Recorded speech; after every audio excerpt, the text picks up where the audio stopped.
여러분, 솔직해져 봅시다. 우리가 부동산 투자를 하려는 이유가 무엇인가요? 단순히 좋은 집에 살고 싶어서가 아닙니다. 바로 경제적 자유, 즉 돈을 벌고 싶기 때문이죠. 그런데 아이러니하게도 우리는 수억 원이 오가는 이 중요한 결정을 내릴 때 정작 가장 중요한 도구를 사용하지 않습니다. 그저 저기가 뜬데 옆집 철수가 돈을 벌었대, 지금 안 사면 벼락거지 된대 같은 소문에 휩쓸려 전 재산을 베팅합니다. 여러분이 핏땀 흘려 모인 종잣돈을 왜 도박판에 던지시나요? 부자들은 절대 감으로 움직이지 않습니다.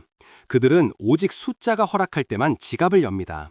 오늘 소개할 책은 투자를 도박이 아닌 과학으로 바꿔주는 강력한 무기입니다.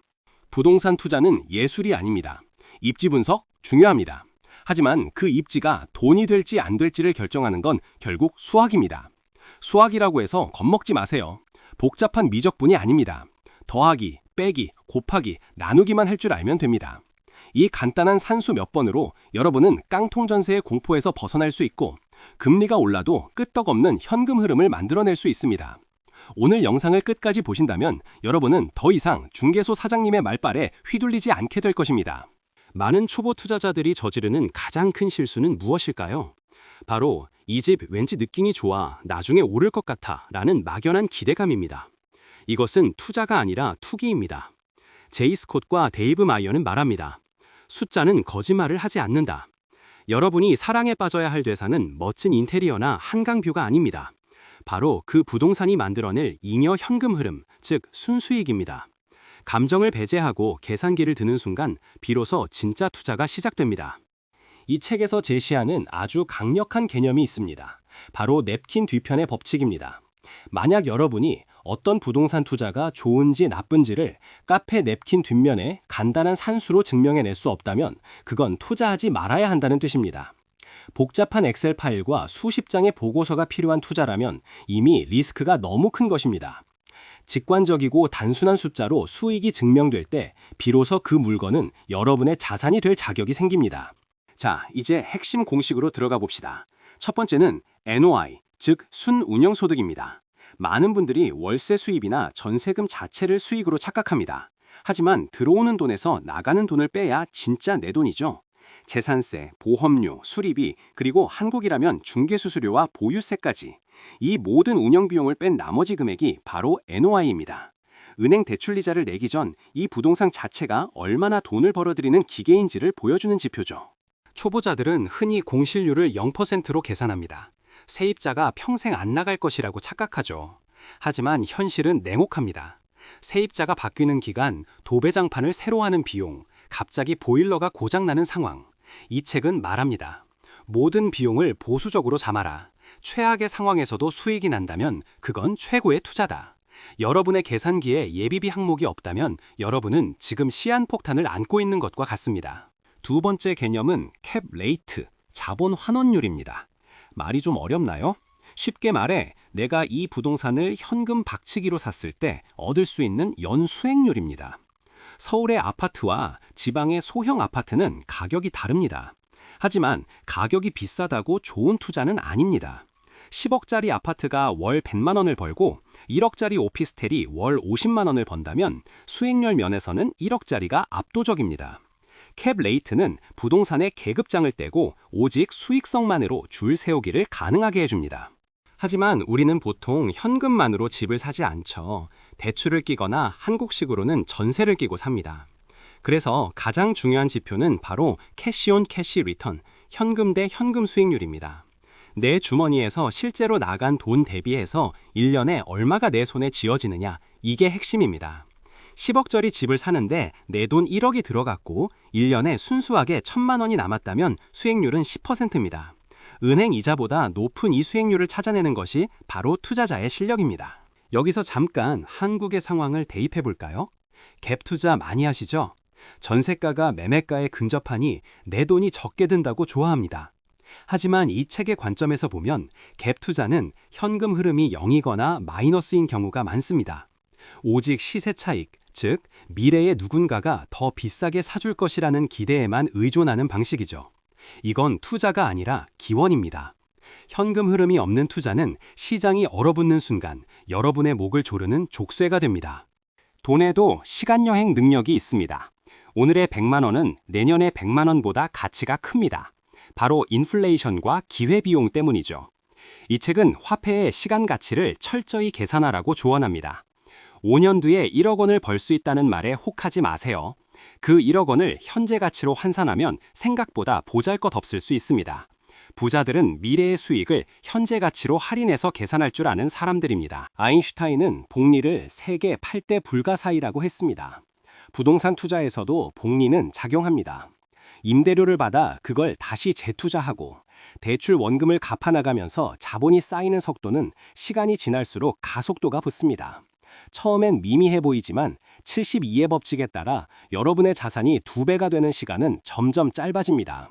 이 스노볼 효과를 숫자로 확인하는 순간 지루한 기다림은 설렘으로 바뀝니다.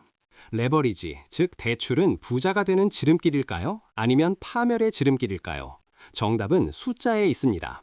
대출 금리보다 캡레이트가 높다면 대출은 좋은 빚입니다. 하지만 반대라면 여러분은 은행을 위해 일하는 노예가 됩니다.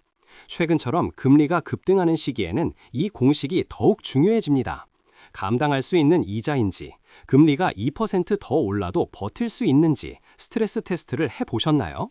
계산하지 않은 레버리지는 빚잔치로 끝날 뿐입니다. 저자는 명확히 구분합니다.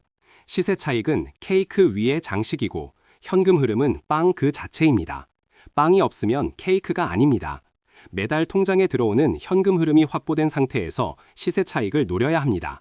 시세 차익은 시장이 주는 보너스일 뿐 우리가 통제할 수 있는 영역이 아닙니다.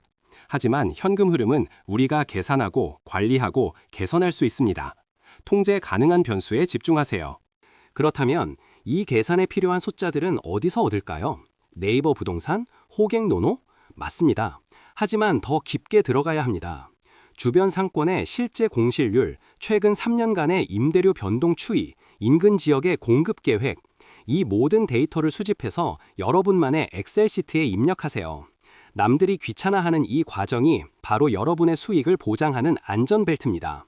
발품이 아니라 손품, 아니 데이터품을 팔아야 합니다. 이 투자를 함으로써 포기해야 하는 다른 기회들을 생각해 보셨나요?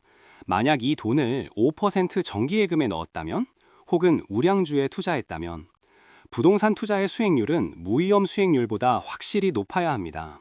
리스크를 감수하는 대가, 즉 리스크 프리미엄이 확보되지 않는다면 굳이 골치 아픈 부동산을 살 이유가 없습니다. 여러분의 노동력과 정신적 스트레스 비용까지 계산해 넣으세요. 들어갈 때보다 중요한 것이 나올 때입니다. 엑시트 전략이 없는 투자는 갇힌 것과 다름없습니다. 5년 뒤에 팔 것인가, 리모델링해서 가치를 높일 것인가, 아니면 평생 보유하며 연금처럼 쓸 것인가. 이 출구 전략에 따라 오늘의 계산이 달라집니다. 팔리지 않을 부동산은 사지도 마십시오. 환금성은 부동산 투자의 가장 큰 약점이자 반드시 고려해야 할 숫자 중 하나입니다. 숫자는 차갑지만 그 숫자가 모이면 이야기가 됩니다. 이 지역은 젊은 1인 가구가 늘어나고 있어. 그렇다면 소형 평수의 월세需요가 오르겠군. 공실률을 낮게 잡아도 되겠어. 이렇게 데이터에 기반한 스토리텔링이 가능해집니다. 막연한 상상이 아니라 숫자가 받쳐주는 논리적인 시나리오를 쓰세요. 그 시나리오가 탄탄할수록 투자의 성공 확률은 높아집니다. 시장이 폭락한다는 뉴스가 나오면 무서워서 팔고 싶고, 폭등한다고 하면 조급해서 사고 싶어집니다. 이때 우리를 진정시켜주는 유일한 친구가 바로 숫자입니다. 가격이 떨어져도 내 월세 수익률이 유지된다면 팔 이유가 없습니다. 오히려 더 싸게 살 기회일 수도 있죠. 숫자는 공포와 탐욕이라는 투자자의 가장 큰 적을 물리치는 방패입니다. 수익률 1%의 차이를 우습게 보지 마세요. 10억 자산에서 1%는 1,000만 원입니다. 대출 금리를 0.5% 낮추는 노력, 월세를 5만 원 더 받는 노력이 모여서 복리로 굴러가면 10년 뒤의 자산 규모는 억 단위로 차이가 납니다. 디테일에 강한 사람이 결국 승리합니다. 협상 테이블에서 깎은 수리비 100만 원이 나중에 1억 원의 가치가 될 수 있음을 명심하세요. 자신만의 투자 기준을 숫자로 정해두세요. 나는 현금 흐름 수익률 8% 이상만 본다. 나는 공실률 10% 가정하여도 흑자인 물건만 산다. 이런 명확한 기준이 있으면 수많은 매물 중에서 옥석을 가려내는 시간이 획기적으로 줄어듭니다. 기준에 맞지 않으면 과감히 패스하세요. 좋은 물건은 버스처럼 반드시 또 옵니다. 조급함은 숫자를 망가뜨립니다. 제 지인 중 한 분은 호재만 믿고 지방에 분양권을 샀습니다. 프리미엄을 주고 샀죠. 하지만 입주 시점에 전세가가 폭락했고 대출이자는 2배가 되었습니다. 매달 월급의 절반이 이자로 나갑니다. 만약 그분이 사기 전에 최악의 경우를 가정해서 숫자를 두드려 봤다면 어땠을까요? 금리가 2% 오르면 마이너스 수익이 난다는 걸 알았다면 절대 사지 않았을 겁니다. 숫자를 외면한 대가는 너무나 가혹합니다. 반면 철저히 수익률 분석을 통해 낡은 빌라를 매입한 본도 있습니다. 시세 차익보다는 월세 수익률에 집중했죠. 사람들은 낡았다고 비웃었지만 그는 리모델링 비용까지 계산해 넣었고 결과적으로 연 15%의 수익을 올리고 있습니다. 집값이 떨어져도 그는 상관없습니다. 매달 들어오는 월세가 그를 자유롭게 하니까요. 이것이 바로 숫자가 주는 평화입니다. 지금 당장 여러분이 살고 있는 집 혹은 관심 있는 아파트를 두고 계산을 시작해 보세요. 매매가 대비 전세가율, 대출이자를 뺀 실제 수익률, 보유세와 수리비를 뺀 순수익. 연습 삼아 해보는 이 계산들이 쌓여서 여러분의 투자 근육이 됩니다. 처음엔 어렵지만 익숙해지면 매물을 보자마자 머릿속에서 계산기가 돌아가는 경지에 오르게 될 겁니다. 부동산 투자는 운이 아닙니다. 철저한 분석과 계산의 영역입니다. 부자들은 감정을 믿지 않습니다. 그들은 오직 검증된 데이터와 숫자만을 신뢰합니다. 여러분이 부자의 대열에 합류하고 싶다면 부자의 언어를 배우세요. 그 언어는 바로 수학입니다. 숫자는 어렵지 않습니다. 여러분의 게으름이 숫자를 어렵게 느끼게 할 뿐입니다. 오늘부터 막연한 기대를 버리십시오. 대신 펜을 들고 계산기를 두드리십시오. 감이 아닌 팩트로 승부하십시오. 여러분의 소중한 다산을 지키고 불려줄 유일한 아군은 냉철한 계산뿐입니다. 이 책의 내용이 여러분의 투자 인생에 강력한 나침반이 되기를 바랍니다. 숫자로 검증된 투자는 실패하지 않습니다. 여러분의 성공적인 투자를 기원합니다. 내용이 유익했다면 구독과 좋아요를 누르고 지금 당장 계산기를 켜보세요. 감사합니다.